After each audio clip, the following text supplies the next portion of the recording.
Hello friends, नमस्कार. तुमचं स्वागत आहे जीडीसी अकॅडमी मध्ये. आणि आज आपण एक अतिशय महत्त्वाचा विषय इथे डिस्कस करणार आहोत. स्टेट बोर्ड्स तर सगळेच जण वाचतात. जे विद्यार्थी मित्र पास होतात ते आपल्याला त्यांच्या अनुभवातून अगोदर सांगतात की आपलं अगोदर बेसिक जे पुस्तकं आहेत ती कव्हर करावी लागतात. आणि त्यांचंही बरोबर आहे. तुम्ही सुद्धा अनुभवला असेल की आतापर्यंत जे 2013 नंतरचा जो पॅटर्न चेंज झालाय किंवा त्यापूर्वीचा, यामधले बरेचसे प्रश्न आपल्याला इतिहास, भूगोल, विज्ञान, अर्थशास्त्र आणि राज्यशास्त्र या स्टेट बोर्ड मधलीच येतात. आणि जवळपास 60% प्रश्न आपली ही 5 विषय कव्हर करत असतात.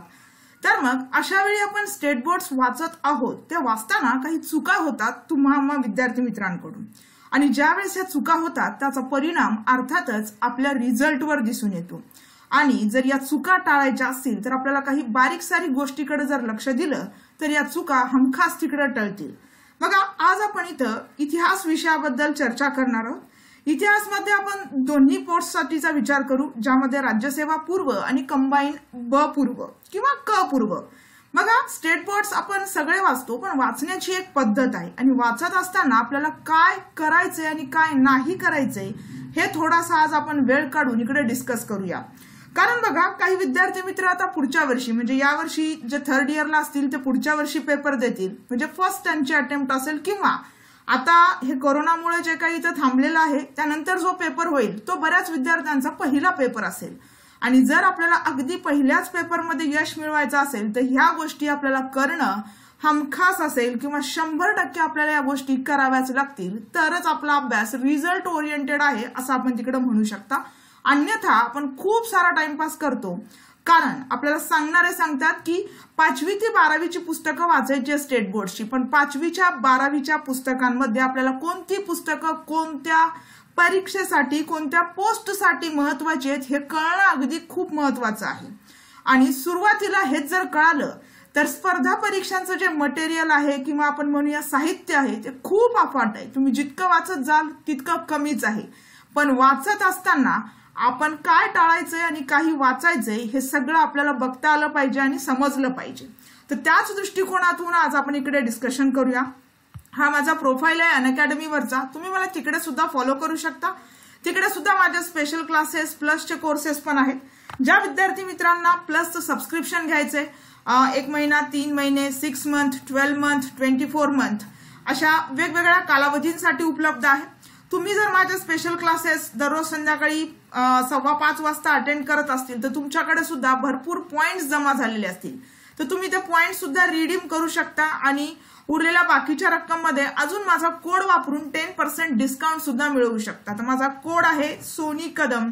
तुम्ही तो वापरायचा आहे आणि त्यामध्ये तुम्हाला सबस्क्रिप्शन मिळेल ज्यात तुम्हाला सूट सुद्धा असेल. ओके, चला तर मग आता आपल्या विषयाकडे जाऊया. आजचा विषय अतिशय महत्वाचा. हा बघा, हे 8 पुस्तकं आहेत. जी 8 पुस्तकं तुम्हाला एमपीएससी पूर्व, कंबाईन पूर्व ब आणि कंबाईन क या तीनही एक्झामसाठी महत्वाची असतील. आता बऱ्याचशा विद्यार्थ्यांना हे कळत नाही की 5वी ते 12वीची पुस्तकं वाचायची आहे. तर तुम्ही जर कंबाईनचा पेपर देत असाल तर तुम्हाला इयत्ता 6वीचं इतिहास व नागरिकशास्त्र काहीही कामाचं नाही. इयत्ता 7वीचं पुस्तक सुद्धा काहीही कामाचं नाही.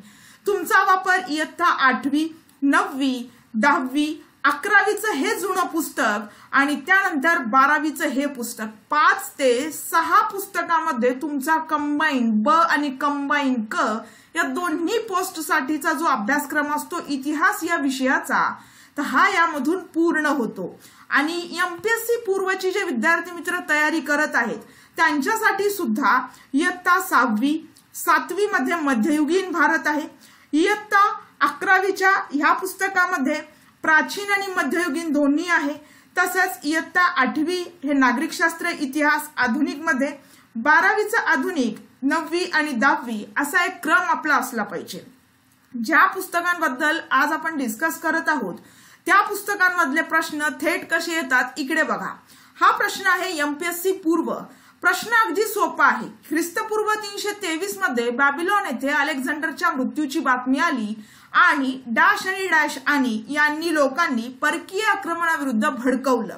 तर इथं या प्रश्नाचं उत्तर आपल्याला मिळेल इयत्ता 6वीच्या पुस्तकामध्ये एमपीएससी पूर्वला आलेल्या प्रश्नाचं उत्तर. हे बघा, इयत्ता 6वीच्या या पुस्तकामध्ये 7 नंबरचा चॅप्टर आहे मौर्यकालीन भारत आणि इथं ग्रीक सम्राट जो सिकंदर आहे, अलेक्झांडर ज्याला सिकंदर म्हणतो आपण, त्याचा मृत्यू इथं झाला होता बॅबिलोन इथं. बॅबिलोनला नुकतंच 2019 मध्ये युनेस्कोच्या वर्ल्ड हेरिटेज साईट मध्ये ऍड करण्यात आलेला आहे.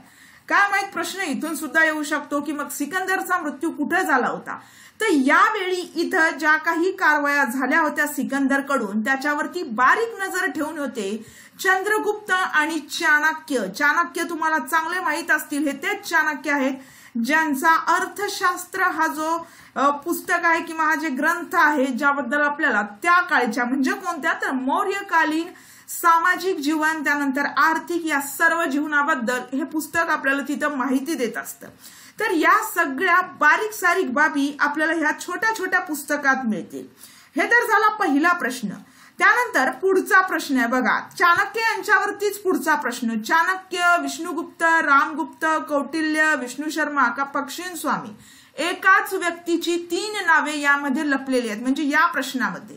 आता ही नावं सुद्धा तुम्हाला स्टेट बोर्डच्या पुस्तकात मिळतील आणि वाचत असताना कोणत्या व्यक्तीला कोणत्या नावाने ओळखलेलं आहे.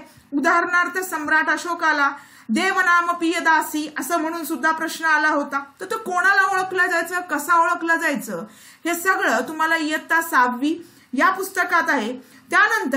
ह्यानंतर बघा हा प्रश्न असेल सरस्वती, परुष्णी, आसिकनी आणि वितस्ता. त्यापुढे त्यांची वैदिक नावे दिलेली आहेत, या नद्यांची इकडची जी नावे आहेत ती. ठीक आहे.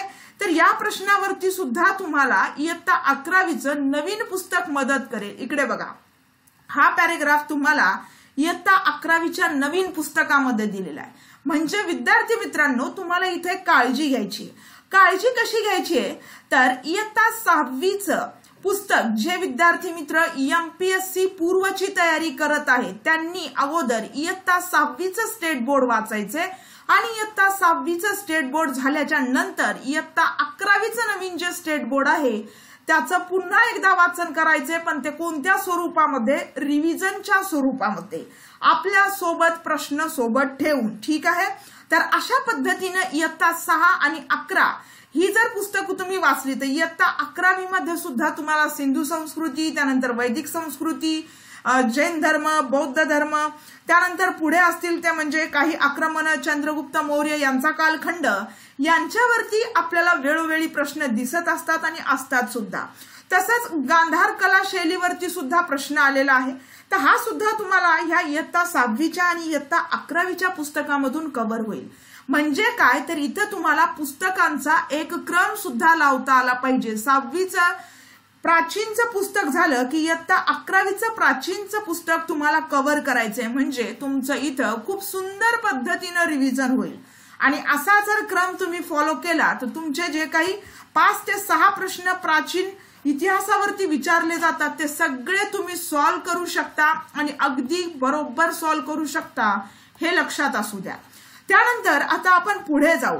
पुढचा प्रश्न आहे अगेन सिंधू संस्कृती किंवा जिला आपण हडप्पा संस्कृती म्हणतो. यामध्ये मृदू दगड सिंधू संस्कृतीतील मुद्रा बनवण्यासाठी वापरण्यात आला होता. तर तो कोणता होता? हेमेटाइट, मॅग्नेटाइट, लिमोनाइट का स्टीटाइट? हेमेटाइट, मॅग्नेटाइट, आता हे कशाचे प्रकार आहेत, कसे आहेत हे तुम्हाला चांगलं माहित आहे. त्यामध्ये आता सध्याला तरी मी जाणार नाही.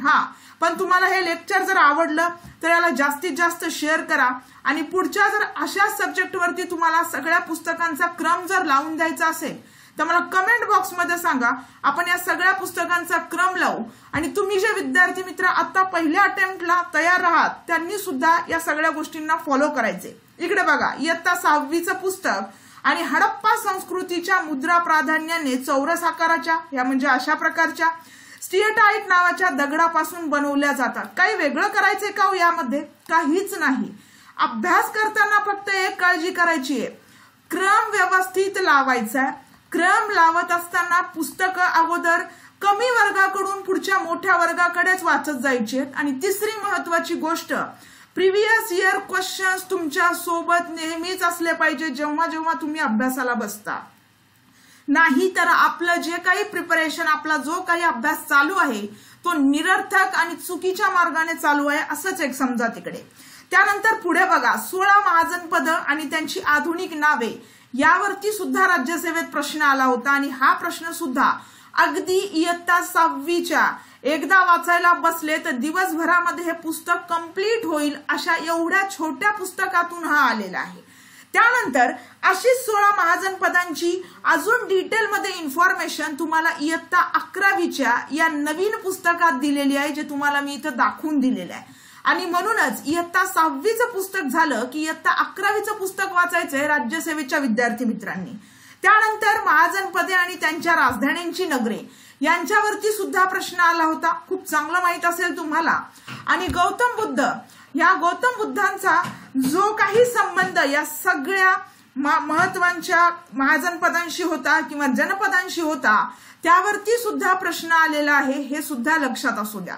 तर ही माहिती तुम्हाला अशा पद्धतीने वाचायची किंवा हा अभ्यासक्रम इयत्ता 6वीचं पुस्तक झालंय की इयत्ता 11वीचं पुस्तक वाचून घ्यायचंय आणि त्यातही लिमिटेड चॅप्टर आपल्याला वाचायचे, जे चॅप्टर्स आपल्यासाठी इम्पॉर्टंट ठरतील। अदरवाईज सगळा इतिहास आपल्याला इथं कव्हर करायची काहीच गरज नाहीये, ठीक आहे। ज्यात उदाहरणार्थ सिंधू संस्कृतीची वेगवेगळी ठिकाणं, त्यानंतर वैदिक संस्कृती, पुढे असेल ते म्हणजे जैन धर्म, बौद्ध धर्म, त्यानंतर जे काही मौर्य साम्राज्य वगैरे तिकडे उदयास आलं होतं, यांचा अभ्यास आपल्याला सिरियली या 2 पुस्तकातून करायचा आहे। याच्या बाहेरचे प्रश्न तुम्हाला कुठेही विचारले जाणार नाहीत, ठीक आहे। त्यानंतर थोडासा पुढे जाऊया आधुनिक वरती। आता मी प्राचीन वरून सरळ इथं आधुनिक का सांगत आहे याचा विचार करायचा आहे। मध्ययुगीन भारतावरती किंवा मध्ययुगीन इतिहासावरती 1 ते 2 प्रश्न आहेत आणि 1 ते 2 प्रश्नाला जर तुम्ही इयत्ता 11वीचं नवीन पुस्तक, इयत्ता 7वीचं पुस्तक हे जर वाचतो म्हणाल तर मग तुमची तिथं स्वतःची जबाबदारी असेल, कारण 1 ते 2 प्रश्नांसाठी एवढी सगळी पुस्तकं कव्हर करणं मला तरी योग्य वाटत नाही। आणि बरेच विद्यार्थी मित्र जे परीक्षा पास होतात तेही हेच सांगतात। मग यापेक्षा तुम्ही दुसऱ्या एखाद्या सब्जेक्टला जास्त वेटेज ज्यामध्ये तुम्हाला तिथं प्रश्न हमखास येतील आणि तुम्ही ते कव्हर करू शकता। अन्यथा तुम्हाला इयत्ता 7वीचं पुस्तक आहेच मध्ययुगीनसाठी आणि इयत्ता 11वी प्राचीनच्या नंतरचा बराच भाग मध्ययुगीनचा सुरू होतो या नवीन पुस्तकामध्येच, जेथून तुम्ही करू शकता जर तुमची इच्छा असेल तर। मग अन्यथा तुम्ही इयत्ता 6वी ते 11वी प्राचीन आणि त्यानंतर इयत्ता 8वी पासून पुढे आधुनिकसाठी इथे हँडल करू शकता। बघा 1857च्या क्रांतीच्या कोणत्या नेत्यांनी नेपाळमध्ये आश्रय घेतला होता, असा एक प्रश्न आहे। आणि प्रश्न सरळ सरळ इयत्ता 8वीच्या या नवीन स्टेट बोर्ड मधून आहे, ज्यामध्ये राणी लक्ष्मीबाई, कुंवरसिंह, अहमदुल्ला हे धारातीर्थी पडले, बहादूर शाह यांना रंगून येथे कारावासात ठेवण्यात आलं आणि नानासाहेब व बेगम हजरत महल यांना नेपाळमध्ये आश्रय घेतला। तर तात्या टोपे 10 महिने इंग्रजांशी लढत राहिले, पण ते फितुरीमुळे सापडले आणि शेवटी त्यांना कठोर दंड करण्यात आला, फाशी देण्यात आली। तर हे सगळं तुम्हाला इयत्ता 8वीच्या पुस्तकामध्ये इथं दिसून येतं। पण आता आधुनिक भारताचा इतिहास वाचत असताना सुद्धा आपल्याला काळजी घ्यायची आहे। इतिहासामध्ये तुम्हाला बऱ्याच ठिकाणी काही महत्त्वाच्या व्यक्ती, उदाहरणार्थ काही गव्हर्नर जनरल्स असतील, जसे की lord Dalhousie, lord Lytton, lord Cornwallis, lord Canning यांच्याबद्दल सुद्धा वेळोवेळी ठिकठिकाणी तिथं काय दिलेली आहे ते इन्फॉर्मेशन दिलेली आहे। तर त्यांच्यावरती सुद्धा तुम्हाला असे जोड्या लावायचे प्रश्न आलेले आहेत आणि अगदी या स्टेट बोर्ड मधून कव्हर होतील इतके सोपे हे प्रश्न आहेत। तर बघा इथं तुम्हाला दाखवू शकते मी की 1857चा जो काही उठाव होता, या 1857च्या उठावाला लॉर्ड डलहौसी कारणीभूत होते आणि 1857च्या उठावावेळी गव्हर्नर जनरल होते लॉर्ड कॅनिंग। त्यांच्याबद्दल तुम्हाला या चॅप्टरमध्ये म्हणजे इयत्ता 8वीच्या या पुस्तकामध्ये खूप छान आणि सुंदर अगदी बेसिक पद्धतीची इन्फॉर्मेशन तिकडे दिलेली आहे। त्यानंतर 1857च्या लढ्याची व्याप्ती आणि त्यामागची भूमिका लक्षात घेऊन स्वातंत्र्य समर हे नाव स्वातंत्र्यवीर विनायक दामोदर सावरकर यांनी सांगितलेलं आहे आणि त्यांनी याच नावाच्या पुस्तकामधून पुढे या क्रांतिकारकांच्या विरुद्ध तिथे लढण्याची प्रेरणा सुद्धा दिलेली आहे ब्रिटिशांविरुद्ध, बरोबर का, क्रांतिकारकांना। तर हे थोडंसं लक्षात असू द्या। तसंच 1857च्या उठावामध्ये महाराष्ट्र सुद्धा अग्रणी होता। त्यांनी कुठं कुठं आणि कशा कशा प्रकारे कोणकोणत्या नेत्यांनी तिकडे पुढे लढलेले आहेत हे सुद्धा बघून घ्या।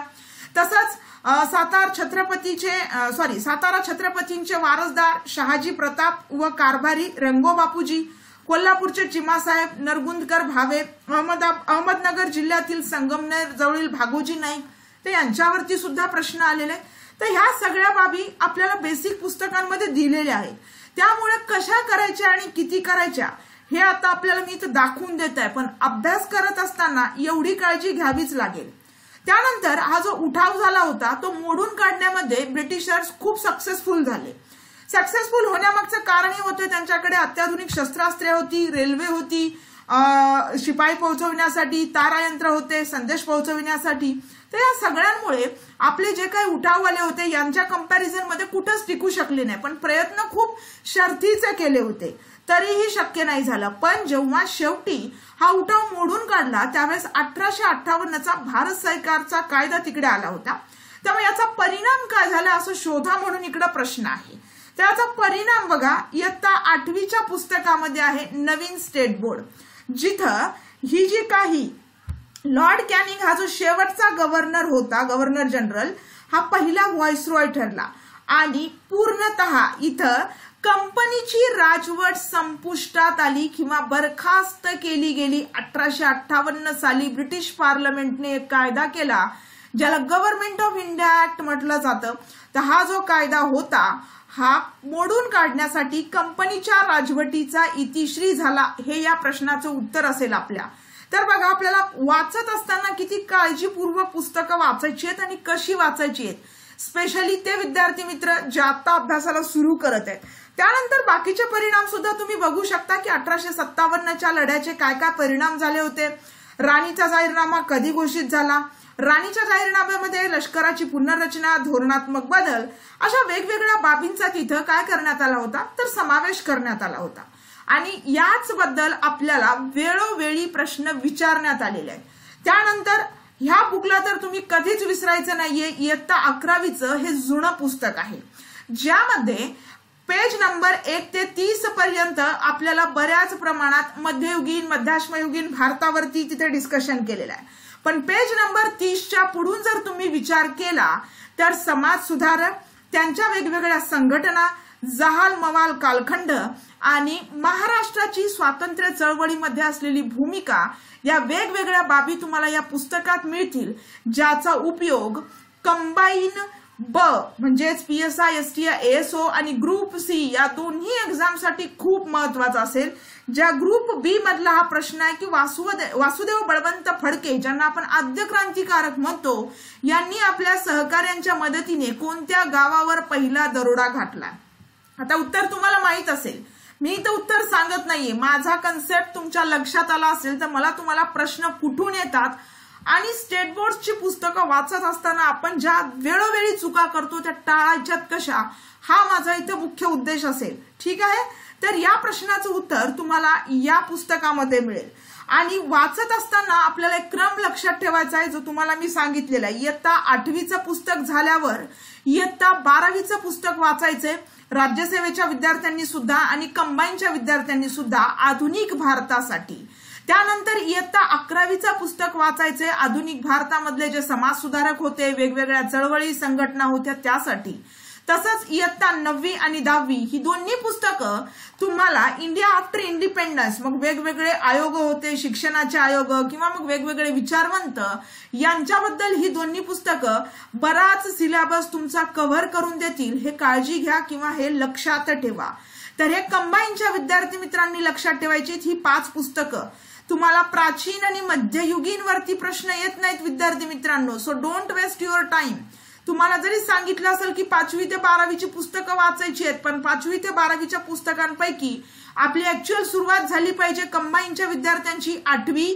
त्यानंतर 8वीचं झालं की 12वीच्या नवीन पुस्तकाचं रिव्हिजन करायचंय, 11वीचं जुनं पुस्तक, समाज सुधारक वगैरे ह्यासाठी, त्यानंतर 9वी आणि 10वी ही पुस्तकं वाचायची आहेत. तुमचा क्रम असाच असला पाहिजे. त्यांच्यासाठी सुद्धा बघा, वेगवेगळे जे काही समाज सुधारक असतात किंवा वेगवेगळ्या ज्या संस्था असतात त्यावरती प्रश्न आलेलेच आहेत. तसंच ज्या युद्धामुळे वगैरे आपण म्हणतो की वेगवेगळी जी काही उल्लेख केलेले आहेत नेत्यांनी, त्याबद्दल इथं सांगितलेलं आहे. तसंच पुढे बघाल तर सविनय कायदेभंग, त्यानंतर ज्यात बघू शकता की तुम्ही असहकार चळवळीचा भाग नव्हता, तर असहकार चळवळीबद्दल सुद्धा तुम्हाला इयत्ता 8वीच्या पुस्तकामध्ये दिलेलं आहे स्टेट बोर्ड नवीन. जुनं वाचायची गरज नाहीये, नवीन वाचलं तरी मोर दॅन सफिशियंट होईल. त्यानंतर असहकार चळवळ का थांबवली होती, तर 22 पोलीस अधिकारी पोलीस इकडे ठार झाले होते, ज्यामध्ये बघू शकता की एक पोलीस अधिकाऱ्यासह 22 पोलीस होते आणि या घटनेमुळे गांधीजी व्यथित झाले आणि फेब्रुवारीमध्ये त्यांनी ही चळवळ स्थगित केली 1922च्या। आणि ठिकाण कोणतं होतं, तर यूपी मधील गोरखपूर जिल्ह्यातील चौरी चौराची घटना। चालेल, तर अशा बारीक सारीक गोष्टी आपल्याला लक्षात ठेवायच्या आहेत आणि यावरती प्रश्न आले होते। बघा, इथे आपल्याला प्रश्न विचारला की खालीलपैकी कोणता असहकार चळवळीचा भाग नव्हता, तर इथं तुम्हाला दिलेलं आहे की विद्यार्थ्यांनी मोठ्या प्रमाणावरती शाळा महाविद्यालय स्थापन करण्यात आली होती, राष्ट्रीय असहकार आंदोलन सर्वसमावेशक होऊ लागलं, ब्रिटिश सरकारने मोठ्या प्रमाणावरती दडपशाहीचं राजकारण तिकडे सुरू केलं आणि ते नेहमीच करत असतात, तुम्हालाही चांगलंच माहित आहे। त्यानंतर स्वराज्य पक्षावरती सुद्धा प्रश्न आलेला आहे की स्वराज्य पक्ष कोणी स्थापन केला, का स्थापन केला, तर राष्ट्रीय सभेच्या अंतर्गतच स्वराज्य पक्षाची स्थापना करण्यात आली होती आणि केली होती मोतीलाल नेहरू आणि चित्तरंजन दास यांच्या कल्पनेतून ती पुढे आली होती। तर याबद्दल सुद्धा प्रश्न आलेले आहेत आणि हे सुद्धा तुम्हाला इयत्ता 8वीच्या पुस्तकामध्ये दिलेले आहे। तर क्रम मी जसा सांगितलाय तसा लक्षात ठेवा। ही काही पुस्तकं आहेत, गांधी आयर्विन करारामुळे काय साध्य झाले, तर ह्या सगळ्या बाबी तुम्हाला इयत्ता 8वीच्या आणि इयत्ता 12वीच्या पुस्तकामध्ये कमी अधिक प्रमाणात मिळून जातील, ज्या आपल्याला बारकाईने वाचायच्या आहेत आणि खूप काळजीपूर्वक त्यांचा अभ्यास करायचा आहे। त्यानंतर बघा, वाहतूक आणि दळणवळण, ज्यावेळेस रेल्वे पहिल्यांदा सुरू झाली होती भारतामध्ये 1853ला, तर या साली मुंबई ठाणे महामार्गावर आगगाडी धावली होती, आगगाडी जिला म्हटलं जातं। यावेळेसचे गव्हर्नर होते लॉर्ड डलहौसी, यांच्यावरती सुद्धा प्रश्न आलेला आहे। त्यानंतर हिचा जो काही अंतर होतं ते अंतर सुद्धा विचारलेलं आहे। तसंच पहिली कापड गिरणी सूत गिरणी जी कोणी काढली होती, तर यांच्यावरती सुद्धा प्रश्न होता, कावसजी नानाभाई। अगदी 2017च्या कंबाईनचा प्रश्न आहे हा ग्रुप बीचा। तर अशा पद्धतीनं आपण जर अभ्यास कराल तर मला असा हमखास तुम्हालाही एक श्युअरिटी येऊन जाईल की तुम्ही तिथं कशा प्रकारे या सगळ्या प्रश्नांना सामोरे जाऊ शकता। आणि इतिहास हा आपल्याला पैकीच्या पैकी मार्क्स मिळवून देणारा हा विषय आहे। त्यामुळे अगदी या 5 पुस्तकांमधून कंबाईनचे विद्यार्थी मित्र आणि बाकीचे अजून 2 किंवा 3 जर तिकडे ऍड केले तर एमपीएससी पूर्वचे विद्यार्थी मित्र पेपरमध्ये हे जे काही इतिहासचे प्रश्न असतील ते सर्व अगदी करेक्ट सॉल्व्ह करू शकतात जर तुम्ही असा क्रम ठेवला तर अभ्यासाचा।